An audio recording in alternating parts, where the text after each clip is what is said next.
Hey guys, good morning. So today I'll be providing an overview or an executive summary of Chapter 7 from Achieving Social Equity, which focuses on race, ethnicity, and social equity in policing. So this chapter examines the persistent racial and ethnic disparities in policing and their implications for social equity. Policing is one of the most visible forms of government authority. Um, and the equities in law enforcement have long-standing impacts on marginalized communities. I would like to explore the challenges, causes, and strategies to promote equity in this critical area of public service. Policing is the United sorry, Policing in the United States has deep historical roots tied to racial and ethnic discrimination. From the early slave patrols to the enforcement of segregation laws, systemic inequities have shaped the interactions between law enforcement and communities of color. Today, people of color, predominantly Black and Hispanic individuals, continue to face disproportionate rates of stops, searches, arrests, and use of force. Studies show that while white individuals may have more frequent contact with police, minorities are more likely to experience negative encounters, such as physical force and racial profiling.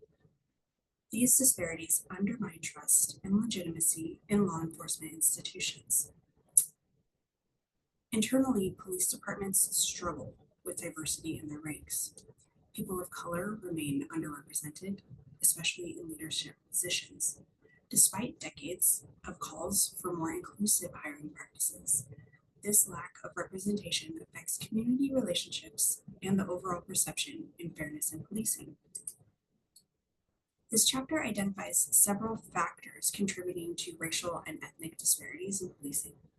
These include historical and social economic conditions, economic inability, economic inequality and residential segregation create conditions where marginalized communities experience higher rates of police interaction. Implicit bias and stereotypes. Officers, like all individuals, may hold unconscious biases that influence decision making in high pressure situations, leading to differential treatment. Organizational culture and policies. Police departments often have ingrained cultures and procedures that reinforce equitable practices such as aggressive stop and frisk tactics, disproportionately targeting communities of color.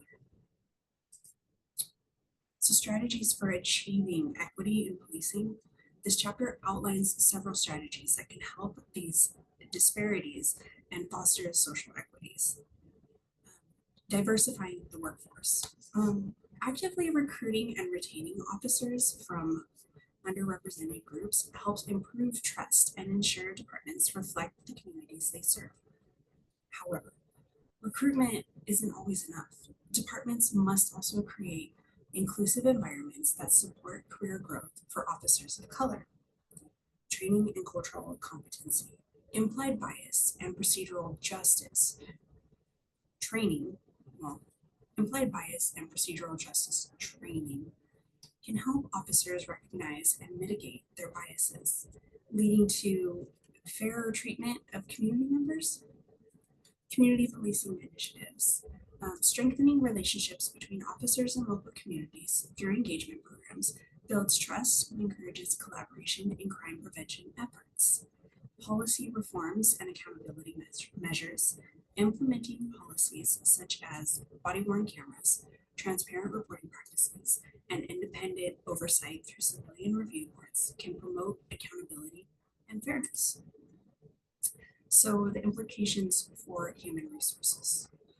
From an HR perspective, addressing racial and ethnic inequalities in policing requires a comprehensive approach that includes equitable hiring practices, professional development opportunities, and ongoing performance evaluations to ensure bias-free decision-making. HR professionals play a key role in shaping policies that foster diversity, equity, and inclusion within law enforcement agencies. The takeaway: Overall, Chapter 7 highlights the critical role of race, ethnicity, and social equity within policing. While progress has been made, significant challenges do remain. Achieving fairness in law enforcement requires a multifaceted approach that addresses historical injustices, improves organizational culture, and prioritizes community relationships. As future public administrators and HR professionals, it's our responsibility to advocate for them and implement policies that promote equity and trust within our policing institutions. So I've put together a couple of discussion questions. You can read them up on the screen and I will have them down below.